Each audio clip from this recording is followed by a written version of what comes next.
Imagine this. You're a brilliant aesthetic medicine practitioner, just starting out. You've got amazing skills, but, well, your appointment book, it's looking a bit empty. And traditional marketing, it feels like shouting into the void, right? Expensive, impersonal. That's exactly where Dr. Sarah found herself. But then something just clicked, something revolutionary. She stumbled onto the power of community building. And get this, within just 18 months, her practice went from, struggling to this thriving hub, a 6-month waiting list, all powered by a community of clients who became her best ambassadors. And look, this isn't just some nice feel-good story. This is like the new reality of modern aesthetic medicine. I mean, think about it. The stats show 92% of consumers trust peer recommendations over ads. And in our field, aesthetic medicine, where trust and personal transformation are everything, that number is probably even higher. It's a total game changer, especially for solo practitioners trying to get those first clients and, grow. And what's really interesting is how the whole post-pandemic situation has created this, well, unprecedented opportunity. People are actively looking for real connections, for meaningful interactions. They want spaces where they can genuinely share their wellness journey. So your practice, it stops being just about the treatments. It becomes about creating this transformative community experience, something patients really value, recommend, and coming back. Absolutely. So what does this all mean for you? Whether you're just kicking off your solo practice or maybe you're looking to expand into a network clinic. Today, we're doing a deep dive into the insights from Dr. Ari Masudi's masterclass. She's a business consultant, and she offers this complete roadmap for entrepreneurs like you, how to create, nurture, and even monetize your professional community. It's a really game-changing approach. Okay, let's unpack this. Okay, so the whole landscape in aesthetic medicine, it's fundamentally shifted, really. Gone are the days when just being clinically excellent was enough to guarantee success. Patients today, they're looking for more. They want real connections with practitioners who,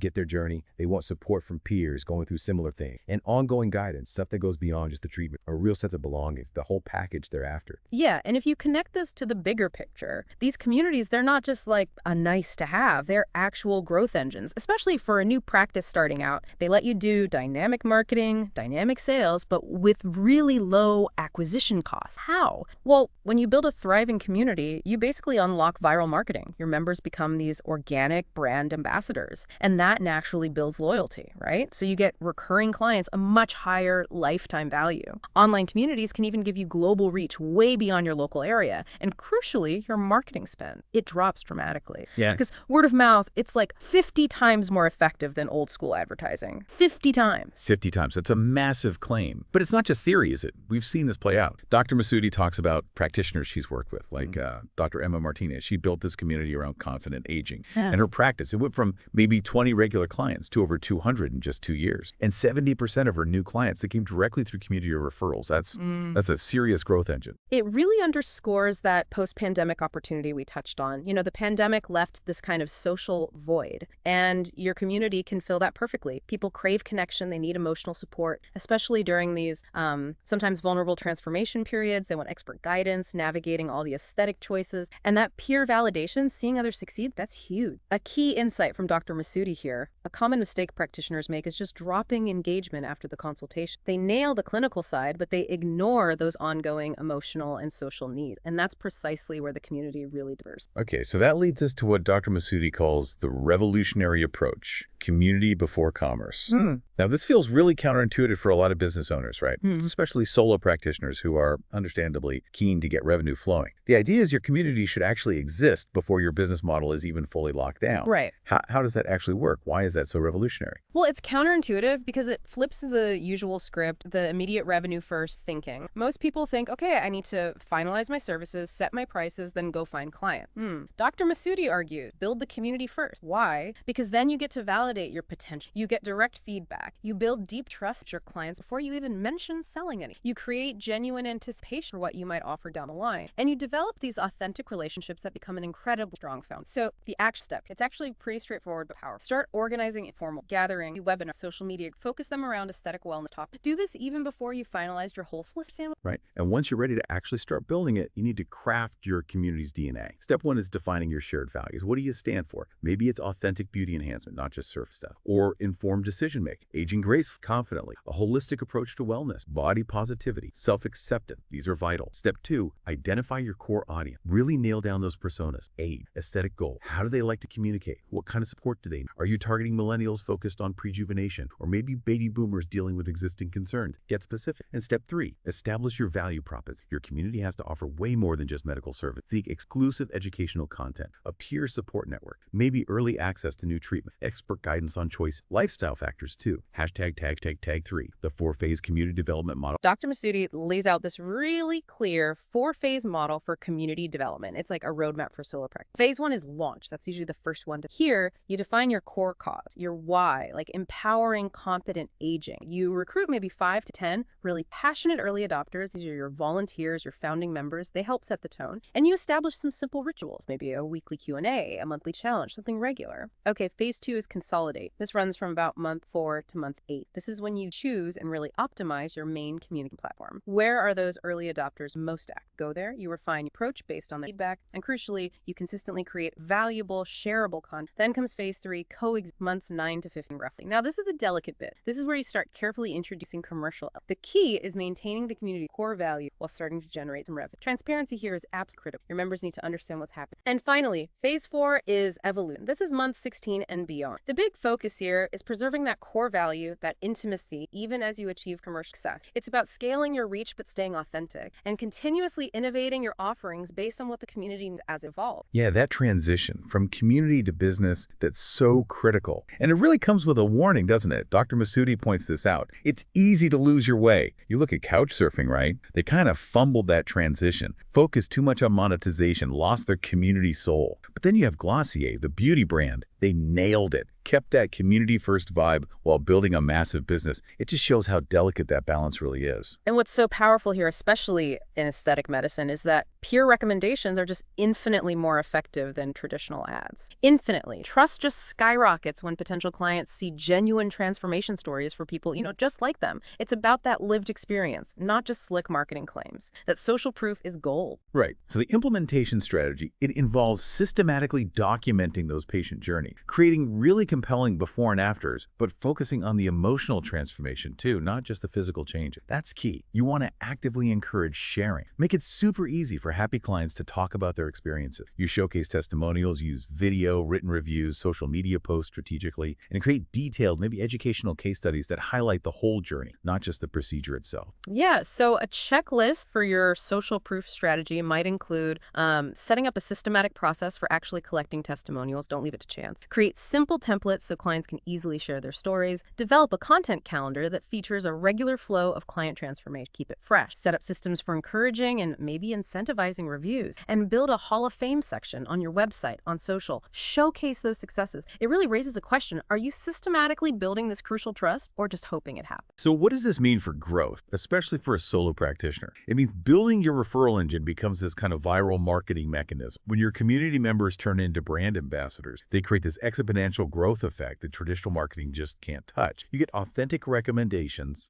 Friends trust friends way more than ads, right? You get targeted reach because members tend to refer people with similar needs or goals. It's super cost-effective growth, way less than typical marketing spend, and those referred clients, they convert at like 3 to 5 times higher rates. So for action steps, Dr. Masudi advises, first, identify your advocate, those members who are just naturally enthusiastic, who love what you do. Then empower them. Give them the tools, maybe some incentives to make sharing easy and worthwhile. Create win-win referral programs. Make sure it benefits both the person referring and the person being. And really importantly, celebrate their success. Publicly recognize and thank members who bring others to the community. The common mistake, focusing only on service quality, completely neglecting the systematic development referral process. Clinical excellence is vital, obviously, but it's not enough on its own. You need systems that actively encourage, facilitate this record, right? So as the aesthetic medicine practitioner, your role shifts. You're not just the doctor anymore. You become a community catalyst. Your job is really to facilitate connection, to curate valuable content, educate, to moderate discussions, things positive, and to recognize people's achievements within the key principle, as Dr. Masudi really says, is you're a connect, not a. Your goal is to create the conditions for meaningful interactions to happen, not to micromanage every single conversation. Okay, and creating those meaningful interactions, that involves several strategies. First, regular touch point. Establish consistent rhythm, maybe weekly educational sessions, monthly challenges, quarterly events, even annual celebration. Consistency is key. Second, use diverse communication channels. A private Facebook group might be great for deeper discussions. Instagram stories for quick tips, behind-the-scenes stuff. Email newsletters for more detailed educational content. Maybe WhatsApp groups for quick questions. Video calls for personal or group sessions. Mix it up. And third, Really foster those member-to-member connections. Maybe implement a buddy system for new members. Create specific support groups for certain concerns, like post-procedure recovery. Even set up mentorship programs or peer consultations where members share experiences. Yeah, ultimately, your community should provide this kind of triple support stem. Emotional support, number one, creating those judgment-free space people can share concerns, get reassurance. Intellectual support, second, sharing evidence-based info, offering expert guidance. And third, material support, providing practical resources, maybe exclusive access, products, service. Dr. Masudi even suggests a daily management check for engagement. Things like monitoring discussions, sharing valuable content, responding to questions prompt within 24 hours, recognizing achievement, moderating effect, planning upcoming content and events. It's an ongoing effort. All right, let's talk tech. Choosing the right platforms is pretty crucial for aesthetic medicine community. Facebook groups, they're often great for intimate discussions, sharing photos, organizing events. Plus, almost everyone's on Facebook, right? Good mobile support. Instagram's obviously perfect for visual content, inspiration, that behind-the-scenes feel. Features like Story, Reels, they have viral potential. And you can even integrate shopping now. For more real-time, organized chats, maybe Discord or Slack could work with their channel structure and direct messaging. And then you've got specialized platforms, things like Circle, Mighty Networks, School. These are purpose-built for communities, often with more advanced features, integrated payments, better analytics. And when we talk about the essential tools for managing the community, it kind of breaks down into a few key categories. For communication, you'll probably need scheduling tools like Buffer or Hootsuite if you're post assistant. Video conferencing, Zoom or Google Meet for those group sessions or webinars. Email marketing platforms, MailChimp, ConvertKit are popular for targeted outreach and newsletters. And crucially, a good CRM. That's customer relation management, like HubSpot or Sales. This is like your central command center for all client interactions, tracking their journey, their preferences, their engaged community. It ensures nothing falls through the crack. For content creation, think about design software. Canva is super popular, or Adobe Creative for more advanced video editing tools, Final Cut Pro, Adobe Premiere, or even simpler things, Loom for quick screen record, good photography, obvious, educational content. And finally, analytics. You need to leverage social media analytics, website analytics like Google Analytics, specific community engagement metrics, and ideally, track business impact right within your patient-managed software. And Dr. Masudi highlights this common mistake. Practitioners choosing tools just based on all the flashy features rather than what their members actually need and will use.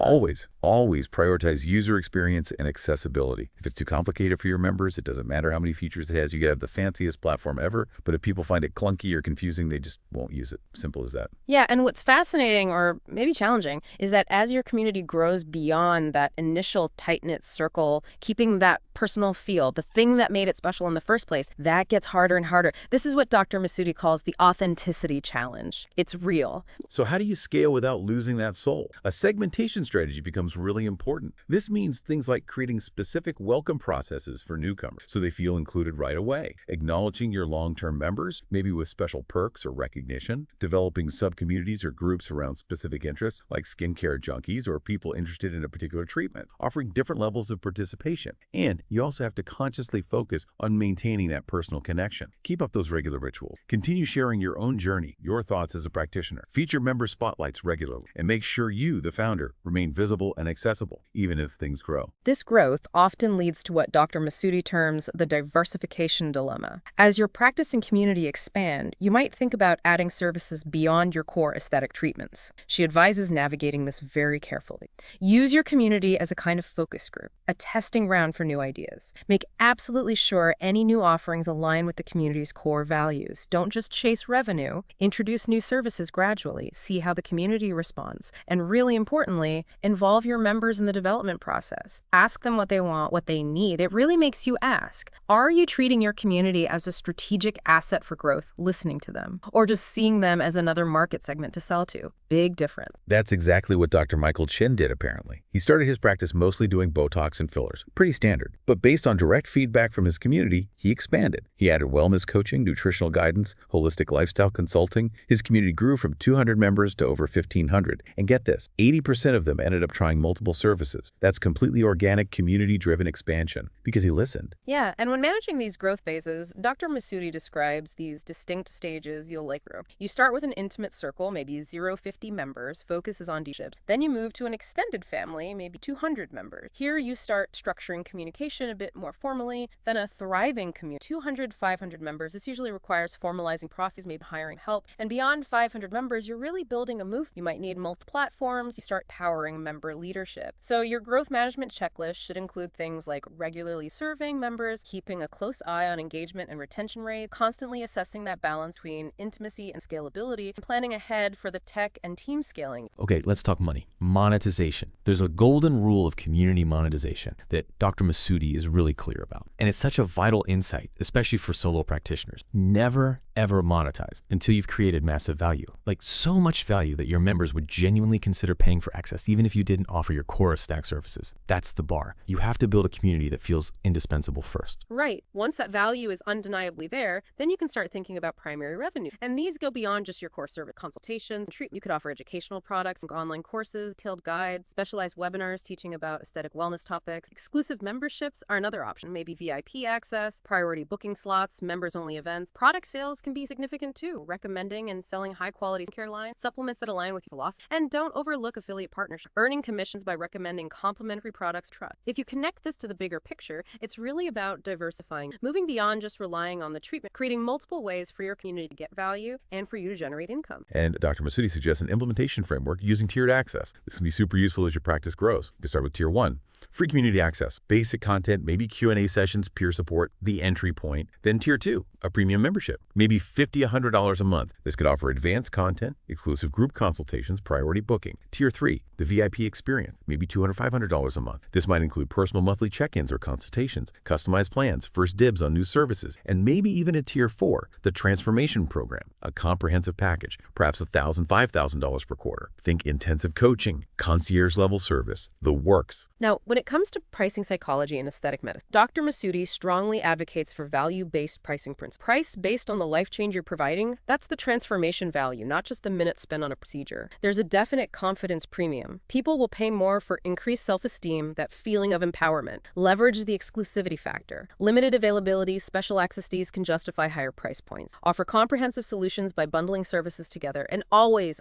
focus on nurturing long-term relations. Think customer lifetime value, not just one-off transaction. The common mistake here, especially for practitioners starting out, is underpricing your services because you're building community. No, your community should actually support premium pricing because of the added value and trust. It shouldn't force you into discounting. Okay, so the ultimate goal, as Dr. Masudi sees it, is creating these self-sustaining systems within your community. Systems that allow it to thrive even when you're not personally managing every little thing day to day. Key elements here include member leadership development. That means identifying natural leaders within your community, training them, creating recognition programs for them, maybe thinking about succession plans. You also need robust content, encouraging user-generated content, having content calendars that members can contribute to, and crucially, automated workflow. Things like welcome sequences for new members, triggered emails based on certain acts, chatbots or common questions, automated book, all designed to streamline operation things. And beyond those foundational systems, you can get into some really advanced engagement techniques to elevate the whole experience. Think about the surprise and delight strategy, continuously exceeding member expectations, unexpected little gifts, exclusive experiences they didn't see coming, personal touches, maybe early previews of new innovation. Then there's something called the expertise elevation model. This is about transforming your most engaged members into advocates, even into experts themselves, maybe through certification programs related to your philosophy, ambassador programs, setting up expert panels featuring members, or giving them speaking opportunities at community events to share their own story. Now, while you're innovating, you absolutely have to think about crisis management resilience. You need pair. Dr. Masudi emphasized that preparing for challenges. Negative reviews will happen. Member conflicts might arise.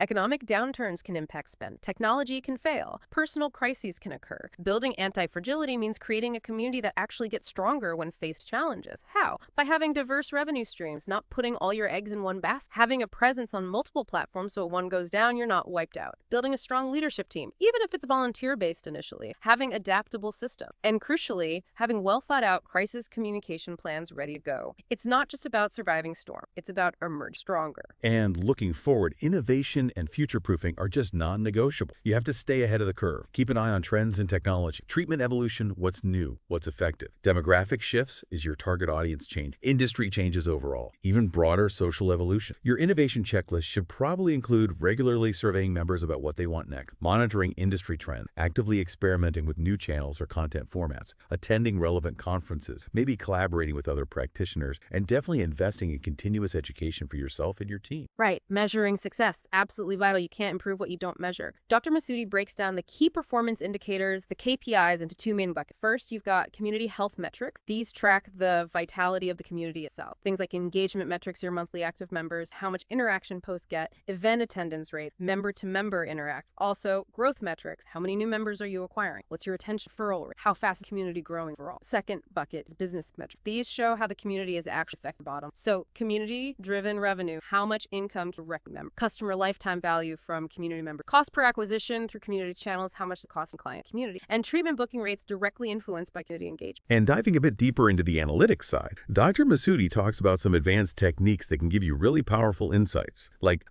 cohort analysis. Okay, imagine tracking a group of clients who all joined your community back in January. With cohort analysis, you can see exactly when that specific group becomes most engaged, or what triggers them to start using more services, or how their engagement patterns change over, say, 6 months compared to a group that joined in June. It gives you deep insights into behavior over time. Then there's sentiment analysis. This is about monitoring the overall mood or feeling within the community. Are discussions generally positive or negative? What topics get people really excited? Are there any concerns bubbling under the surface? And finally, predictive analytics. Think of this like your data giving you a crystal ball almost. By analyzing past behavior, you can start to anticipate things, like which specific members seem most likely to book a new service in the next month, or maybe even predict who might be at risk of disengaging, so you can reach out proactively before they drift away. It's about using data for proactive strategy, not just looking backwards. And all this rich data, it feeds directly into your optimization strategy. Having an A/B testing framework allows you to systematically test which content format gets more engaged, what's the best time to send, which event format works best, does the pricing strategy convert better, which onboarding new members engage, long test, learn, adapt. This is all part of a continuous process. Dr. Masudi recommends things like monthly views of your metric, quarterly planning sessions based on data, annual assessments of your overall strategy, setting up regular member feedback loop, and keeping an eye on what competitors are doing, ongoing competitive analysis. And just to make sure you're actually tracking and optimizing all this effectively, your analytics implementation checklist should cover things like setting up tracking for all those key metrics we mentioned, creating regular reporting schedules, don't just collect data, look at it, establishing clear benchmarks and goals, what does success look like for you, implementing consistent systems for collecting member feedback, developing clear protocols for how you respond to feedback, both positive and negative, and planning regular strategy review sessions where you actually sit down and use the data to make decisions. #tag the complete implementation roadmap. Okay, so how do you actually get started? Especially as a solo practitioner, this might feel overwhelming. Dr. Masudi provides a pretty practical 90-day quick start plan. Days 1 to 30 are all about foundation building. Define your mission, your values, identify that core audience, choose your starting platform, set up basic analytics, create an initial content calendar and community guidelines, and then recruit those crucial first 5 to 10 founding members and just launch. Get started. Days 31 to 60 focus on growth and refinement. Start implementing those referral programs we talked about. Work on attracting more members. Optimize engagement based on what you learned in the first month, and plan your first significant community event. And days 61 to 90 are about scaling and systematization. Begin automating some workflows where you can. Start developing early leadership roles within the plan your initial monetization strategies carefully. Assess your growth so far and refine your longer-term strategy based on real-world results. And looking beyond those first 90 days, Dr. Masudi suggests some year-long milestones to kind of guide your journey. Quarter 1, focus squarely on foundation and growth. Aim for maybe 50, 100 active members. Consistency is everything. Quarter 2, shift gears towards optimization and expansion. Target maybe 100, 200 active members. Refine your system. Maybe carefully introduce some new features or services based on that community feedback you're getting. Quarter 3, this is often when you begin monetization and scaling more serious. Aim for 200, 350 active members. Implement those initial revenue streams you plan. Use more advanced engagement technique. In quarter 4, focus on sustainability and innovation. Goal might be 350, 500 active members. Build those self-sustaining systems and start planning for continued future growth and evolution. Where do you go next? And just to give you some concrete targets for, Dr. Masudi offers some success benchmarks across engagement, business impact, and growth. For engagement, maybe aim for a 60-80% monthly active rate, meaning that percentage of your members are logging in or interact, maybe 5-15% engagement on your post. For business impact, a great goal could be 40-70% of your total practice revenue eventually coming community-driven, and maybe 15-30% of your new members converting into paying client service. And for growth, look for a healthy 10-25% month-over-month growth, especially early on, and aim for maybe 80-90% member retention after. These are powerful targets. They really show that community is just a fluffy, feel-good thing. It drives serious, measurable results. #tag. So as we wrap up this deep dive, just take a second. Envision your future practice. Imagine walking in, and it's not just about filling appointment slots. It's this vibrant, thriving community. Individuals who have genuinely transformed their lives partly through your guidance and the support of others there. Picture that satisfaction, knowing your impact goes way beyond just the individual treatments. You've actually built a movement, something that empowers people to feel confident, beautiful, truly themselves. Yeah. The aesthetic medicine industry, it really is at this pivotal moment. Those old school marketing tactics, they're just less and less effective. Community-driven growth, though, that's accelerating fast. Those practitioners who really grasp this shift, who act on insights like the ones from Dr. Masoudi's work, they are the ones who are going to dominate their markets in the coming years. Your community, it's not just another marketing channel. It's your competitive advantage, your moat. It's your innovation lab. And honestly, it's your most direct path to making a really meaningful impact. And that ripple effect of building a community, it's pretty profound when you think about it. For your patients, yes, it's treatments, but it's also transformation, support, that crucial sense of belonging. For your practice, it means sustainable growth, way lower marketing costs, higher patient satisfaction and loyalty. For the whole industry, frankly, it helps elevate standards. It shows the power of relationship-based care. And even for society, you're contributing to a culture of authentic self-improvement, confident aging, body positivity. So what are your immediate next steps? If you're listening to this and feeling inspired, what can you do today based on Dr. Masoudi's guide? First, just choose your starting point. Keep it simple. A Facebook,